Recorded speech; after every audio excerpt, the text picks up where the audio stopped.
Corporation के चुनाव चल रहे हैं। हमारे उम्मीदवार हैं सुजमल जी, बहुत अच्छा चुनाव लड़ रहे हैं और सभी साथी इसकी उनकी पूरी मदद कर रहे हैं। और आज हमारी मीटिंग भी हुई, सभी साथियों से विचार विमर्श भी हुआ है और पूरे सब जोर शोर से अपना यहाँ पर कॉरपोरेशन का चुनाव लड़ेंगे, क्योंकि इस सरकार के आने के बाद 10 साल के बाद ना तो कोई कार्य हुआ, सारी सड़कें टूटी पड़ी है, सीवरेज बिल्कुल खराब है। जो हमने कम्युनिटी सेंटर बनाए थे लोगों की सुविधा के लिए, वो ठेके पे दे दिए गए हैं, उनके ऊपर मतलब लाखों रुपया चार्ज कर रहे हैं। ये तो टूरिज्म का बनाया था, उसके ऊपर कितना इन्होंने बढ़ा दिया। बनाया तो हमने था जन सुविधा के लिए, वो तो फिर बाकी प्राइवेट बने हुए हैं जो इन्होंने उनका भाव उस हिसाब से रख दिया। तो कोई भी ऐसा काम नहीं।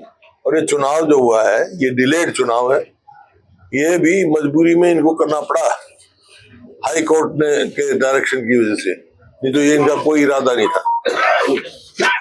और जो है जहां तक रोहतक का सवाल है, ये मैं नहीं कह रहा, पूर्व जो यहाँ से सांसद थे उनने भ्रष्टाचार के गंभीर आरोप लगाए थे। अमृत योजना हो या हो, जो हमारे समय में हम पैसा छोड़ के गए थे उसमें भ्रष्टाचार किया, प्रॉपर्टी आईडी हो वो भ्रष्टाचार का अड्डा बन गया। और जहाँ पर कोई मतलब व्यवस्था ठीक नहीं है, जहाँ पे भी देखो सड़कें टूटी पड़ी हैं, ना कोई रिपेयर का सोची जा रही है, सीवरेज परेशान है, पानी खराब मिल रहा है, पीने का पानी भी अच्छा नहीं मिल रहा। तो इस वास्ते ये जो है, ये जो स्थानीय सरकार या छोटी सरकार जो कहते हैं, कॉरपोरेशन है या पंचायती है, उनमें बहुत इनहेरेंट पावर है, इस्तेमाल करें तो बहुत अच्छा काम कर सकते हैं। लेकिन यहाँ 10 साल में कुछ काम नहीं हुआ, क्योंकि यहाँ के जो मेयर थे, हालांकि मेरे दोस्त हैं, मेरे क्लास वाले हैं, वो खुद कहते थे भाई मेरी तो कोई सुनता ही नहीं, तो मेयर का क्या फायदा हुआ। तो उनके जो निर्वाचित लोगों की जहाँ सुनवाई ना हो, तो कहते इस वास्ते मेरे सभी से अपील है कि भाई सब पार्षदों को भी और हमारे मेयर को भी, कांग्रेस के जहाँ जहाँ उम्मीदवार है सबको कामयाब करें। अभी मैं गया था यहाँ, तो सुभाष बत्रा जी की बेटी लड़ रही है, हमारी बेटी है, चुनाव लड़ रही है, चाय पे गया था इनके घर, वहां जो रिस्पॉन्स देखा मैंने, लोगों का बहुत अच्छा रिस्पॉन्स है, बहुत अच्छे होंगे। तो इस प्रकार से हर कैंडिडेट हमारा मजबूत है और लोग कांग्रेस पे उम्मीद लगाए रहे बैठे हैं। जो कंप्लेंट फाइल की गई है इलेक्शन कमीशन ने कोई अभी तक संज्ञान नहीं लिया, इसके पीछे रीजन क्या है? सरकार के दबाव में काम करे इलेक्शन? निश्चित रूप से है, तो जवाब देना चाहिए, मुख्यमंत्री की एक्सप्लेनेशन मांगनी चाहिए, सपोर्ट मांगनी चाहिए, उसी कॉपी में आपको देना। और पूछ लो भाई कोई सवाल, किसी से भी पूछ लो, हमारे सभी देता बैठे। बीजेपी ने ना कमेटीज बनाई है जो म्युनिसिपल इलेक्शंस के लिए अपने लीडर्स की, कौन सा लीडर कौन से कॉर्पोरेशन के इलेक्शन को ओवरसी करेगा, देखेगा, सुपरवाइज करेगा। तो उस लिस्ट में इनका हरियाणा विधानसभा के जो डिप्टी स्पीकर हैं उनका भी नाम है। तो पहले ऐसा नहीं होता था, स्पीकर और डिप्टी स्पीकर को तो ऐसे पॉलिटिक्स में इन्वॉल्व नहीं किया जाता था तबीर सिंह में, तो ये कर रहे हैं, तो क्या ये ठीक है? नहीं, देखो प्रजातंत्र में तो ये ठीक नहीं है, क्योंकि प्रजातंत्र में तो स्पीकर और डिप्टी स्पीकर होते हैं, नॉन पार्टी मेंबर बन जाते हैं।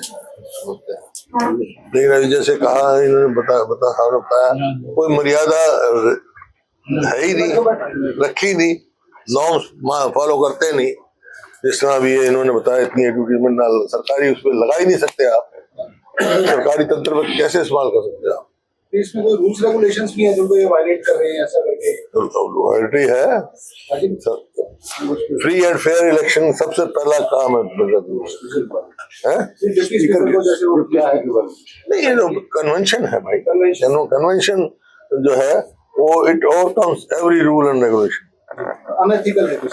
हाँ, अच्छा, भाजपा के नेता ये करें कि कांग्रेस के पास तो प्रत्याशी नहीं है, क्यों, ये क्या है? कुछ वार्ड ऐसे भी हैं जिनमें प्रत्याशी सिंबल नहीं दिया गया है। चलो तो कोई नहीं, देख के सब दोस्तों के पार्टी ने फैसला किया है। कई पार्षद ऐसे हैं जो अपना चुनाव लड़ रहे हैं और मेयर तक का फोटो तक नहीं मिला, कई जगह। हाँ, कोई बात नहीं, मैंने सुना, मेरे पास मेयर साहब की कोई कंप्लेंट नहीं आई इस बात। सर ये तो रोहतक के चुनाव की बात थी। ओवरऑल कांग्रेस पार्टी सभी नगर निगम में मेयर पद का चुनाव लड़ रही है, तो क्या सिचुएशन देखते हैं ओवरऑल? अच्छी है, मजबूती से लड़ रहे हैं, प्रजातंत्र है ये। लेकिन हम जो खबरें मिल रही है हमारे को ठीक मिल रही है, अच्छी पार्टी की अच्छी स्थिति है। खुद मुख्यमंत्री इन चुनाव के अंदर भी जो हरियाणा सरकार जो फिलहाल काम कर रही है उनको मुद्दा बनाकर लड़ रहे हैं, तो कांग्रेस पार्टी की वो तो सबसे बड़ा मुद्दा है। 100 दिन में किया क्या इन्होंने, ये तो पूछ रहे हैं। ये जो कहा महिलाओं को 21, ये तो विधानसभा चुनाव में वादा किया था, 4 महीने हो गए आज। अब ये भी वादा झूठा करेंगे, झूठे वादे कि हमारा इनका घोषणा पत्र उठा के देखो, कोई भी इम्प्लीमेंट नहीं किया। कहा 2 लाख पक्की नौकरी लगाएंगे हम, और ये जो कौशल रोजगार निगम में लगे हुए थे 1,20,000 उन सबको पक्का करें, और सारे बहुत सारे निकाल दी। तो कोई इनका कोई वो नहीं है, इनको ये नॉन परफॉर्मिंग गवर्नमेंट है, सिर्फ भ्रष्टाचार से लिपटी हुई है और कुछ नहीं। नायब सैनी यहाँ पे आए थे, उन्होंने कहा कि भूपेंद्र सिंह हुड्डा बाहर निकल कर ही नहीं देख रहे, हमने तो 18 तो वायदे पूरे कर दिए और 10 पाइपलाइन गिना तो दे नौकरी लगी क्या, रोजगार के नियम के पक्के हो गए क्या, महिला को 2100 रुपए मिलने लग गया क्या, बता तो सही। ये हमने वायदा पूरा कर दिया, जापानी तो करते हैं ना। ये हवाई, मैं कह चुका हूँ सरकार हवाई है, इसके वायदे भी सारे हवाई है। ईवीएम का आप कहते हो क्या इसमें कुछ ईवीएम में हो सकता है? ईवीएम की बात करते हैं हर ईवीएम में कुछ गड़बड़ होती है क्या, इसमें चुनाव में भी हो सकती है? तो हमने तो कहा था भाई बैलेट पे कराओ, क्यों संकोच कर रहे हैं? जब उत्तराखंड वाले बैलेट पे करा सकते हैं तो यहाँ क्या दिक्कत थी भाई? वीवीपैट भी नहीं है, पता नहीं, मेरे को ये पता है वीवीपैट नहीं है तो और भी ज्यादा हुआ है। क्या है, क्योंकि सुप्रीम कोर्ट का जो आदेश जब ये लगी मशीन उस टाइम मेरे साथ वीवीपैट लगेगी, तो सुप्रीम कोर्ट का आदेश है, उसकी भी उल्लंघना कर रहे हैं। मेरे को पता नहीं है वीवीपैट लग रहा है नहीं लग रहा है, आपके अगर इंफॉर्मेशन है तो सुप्रीम कोर्ट के आदेशों की उल्लंघना है, बैलेट पे करा रहे हैं फिर या वीवीपैट लगाए। आज कह रहे हैं कि हुड्डा साहब भी आ सकते हैं बीजेपी में, सब कुछ संभव है। थारा काम ही है और कुछ काम ही नहीं। तुमने खुद ही पत्रकार तो गए, अब तो हवाई पत्रकार रह गए, ऐसी ऐसी बातें ले आएंगे, कहाँ से ढूंढ के लाएंगे, कैसे ढूंढ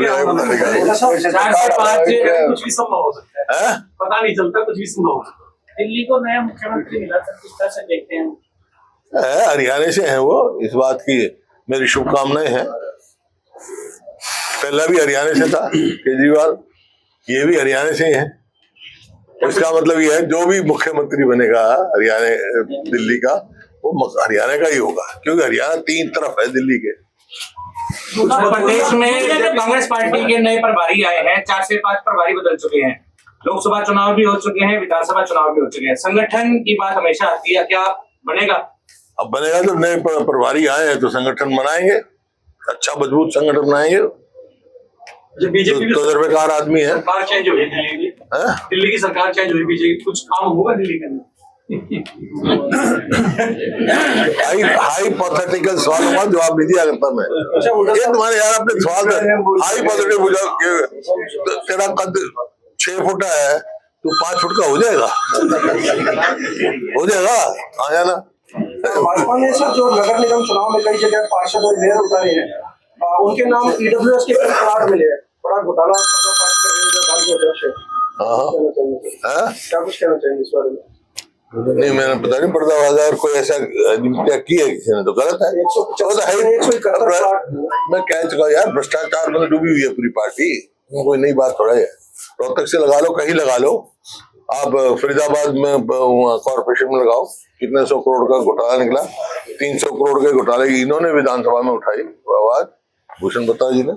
सब क्राइम बढ़ता जा रहा है, आज भी सुबह सुबह एनकाउंटर हुए हैं, 2 दिन पहले भी रोहतक। तू कानून व्यवस्था के बारे में कह चुका मैं, ऐसा प्रतीत होता है हरियाणा में कोई सरकार है ही नहीं, फ्री फॉर ऑल है, हर व्यक्ति अपने आप को असुरक्षित महसूस कर रहा है। विधानसभा सत्र की तैयारियां, बीजेपी कैंपेनिंग में ये चीज बोल रही है कि अगर मेयर विपक्ष का बनेगा तो काम नहीं हो पाएंगे, क्या ये ठीक मानते हैं? इस तरह की बयानबाजी ऐसा है, मेयर पहले था बीजेपी का था ना, हो गए काम, वो वहां बीजेपी का, मैं तो वही कहता मेरी नहीं चलती, क्योंकि चलाने वाला चाहिए भाई। मैं अपना उदाहरण बताया, मैंने अभी बताया था, मैं सबसे पहले चेयरमैन बना पंचायत समिति का, ठीक है, और मेरे सहपाठी थे, अब नहीं रहे दुनिया में, राम किशन मलिक, उनको मैंने अपना वीडियो पोस्ट करवा लिया। कोई बात, मीटिंग हुई, एक फाइनेंस कमेटी होती है, तो प्रस्ताव आए मंजूरी के लिए, तो अपने आप प्रस्ताव ले आए कि सारी फाइनेंशियल पावर बीडीओ को दी जाती है। मैंने पढ़ा, मैंने कहा मलिक साहब ये तो प्रस्ताव नहीं हुआ था। बोला ये तो प्रथा चली हुई है, जैसे यहाँ रोहतक कॉर्पोरेशन के चलाने वाला चाहिए। तो मैंने कहा अच्छा ऐसा है तो प्रस्ताव बना कि बीडीओ की जीप में 1 लीटर भी पेट्रोल डलेगा तो चेयरमैन की कलम से डलेगा। बनाया, उसके बाद हाय तौबा कर गया। तो ये तो छोटी सरकार है, काम करवाने वाला आदमी चाहिए, अच्छा मजबूत आदमी बनेगा, ये करवा के दिखाएंगे, और यहाँ पे इनका विधायक का भी समर्थन मिलेगा, सांसद का भी समर्थन मिलेगा, खूब अच्छा काम होगा रोहतक का। जो ये घपले हुए हैं, जो मिसयूज ऑफ फंड हुआ है, वो खत्म हो जाएगा, सड़कें बन जाएंगी, पानी का इंतजाम हम करके दे अगले 30 साल तक का, वो नहीं इनसे संभल रहा। बजट तो स्टेट गवर्नमेंट से ही चाहिए होगा। बजट दे उसको, उनके तो थोड़ा ही है, जो बजट है वो देना पड़ेगा। इसमें क्या, ठीक है। बजट सत्र के लिए क्या तैयारी है? बजट सत्र अच्छा तू रह गया वो। सर रामनिवास राणा, कांग्रेस पार्टी की बजट सत्र के लिए क्या तैयारी है विधानसभा? पूरी तैयार है, और ये कॉर्पोरेशंस के लिए भी जो है वो उसका तैयार हो रहा है, घोषणा पत्र जल्दी रिलीज होगा, और अलग अलग कॉर्पोरेशंस का अलग अलग रिक्वायरमेंट के हिसाब से घोषणा पत्र तैयार। सरकार को घेरने की तैयारियां हैं सरकार को घेरने की। गिरी पड़ी है सरकार, गिरी पड़ी, और क्या गिरेगा तो इन्हें, गिरी पड़ी है, क्या कुछ कर रही है? चलती दिख रही है तेरे को सरकार? अभी तो कहता कानून व्यवस्था नाश हो गया, फिर चलती सरकार में ऐसा थोड़ा होता है। चलो ठीक है,